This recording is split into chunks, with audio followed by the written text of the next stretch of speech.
Arkadaşlarım, ben Uygur Türkiye anneyim. Ben 2016 ikinci ayda 2 tane çocuğumla Türkiye'ye gelmiştim. Evet, ben 4. çocuk hamile olduğum için eşimle 12 yaşında kızımla beklemezden biraz önce gitmek zorunda kaldım. Ben geldikten 2 ay sonra kızımın pasport çıktı ama geri aldı. Yine 2-3 ay sonra eşimin pasport çıktı, yine geri aldı ve bizden yüzümüzden kapes kaldı. Ben 5 senedir her şeyimden ayrı kaldım. Güzel vatanımdan, güzel kardeşlerimden, eşimden, ailemden, her şeyimden ayrı kaldım. Evet, güzel vatanımdan acısı başka. Kardeşlerimden, ailemden, eşimden, her şeyin acısı başka. Ama evlat acısı bambaşka. Evlat acısı dünyada hiçbir şey benzemiyor. Ben 5 senedir üzüntüden, acıdan 1000 kere öldüm kardeşlerim. Şu an kızım yalnız ne yapıyor? Hasta oldu mu? Üşüdü mü? Acıktı mı? Hasta oldu mu diye meraktan ölüyorum. Kardeşlerim bakın. Yakup Aleyhisselam peygamberken evlat acısı dayanamadan 2 gözden ayrılmış.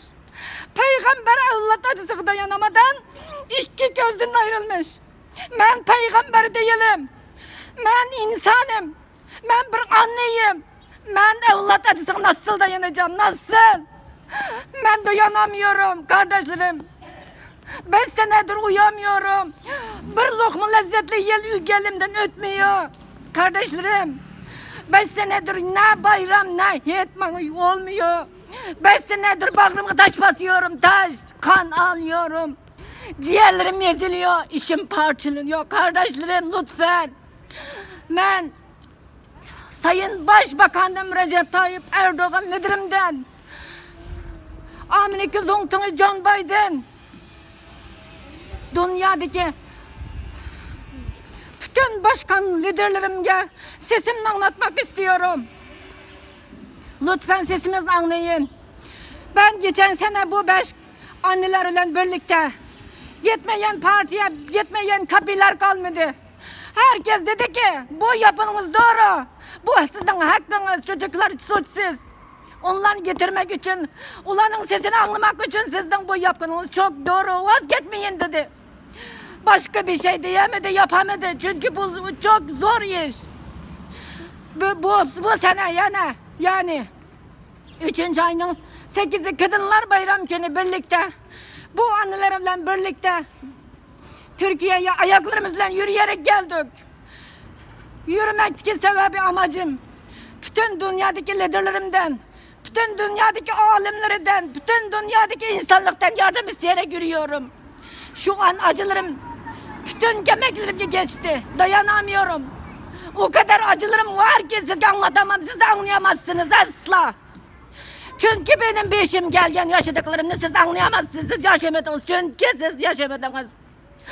Hayat yaşarken sesini duyamazsan bunun acısını siz anlayamazsınız kardeşlerim. Ölse de onun acısı başkaydı. Hayat yaşarken, kan ağlarken ben nasıl dayanacağım? Ben anne.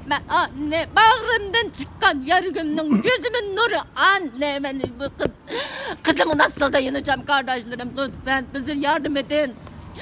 ATV, TRT siz nerede kaldınız? Siz nerede kaldınız kardeşlerim?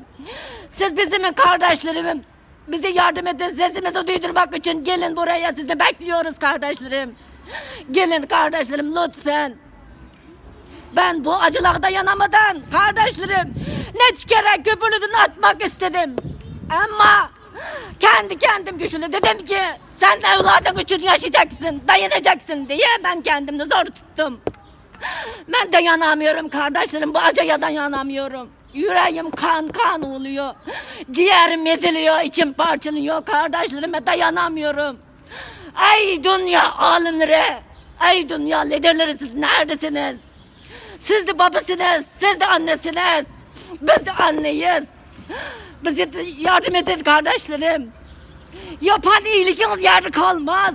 Bir gün geri alırsınız. Neticesini bir gün sonucunu görürsünüz lütfen kardeşlerim. Hepinizi çok seviyorum kardeşlerim lütfen. Hepinize teşekkür ederim. Hepinizi çok bekliyorum. Beni bekletmeden yardım edin. Ben ölmek üzere de şu an dayanamıyorum kardeşlerim.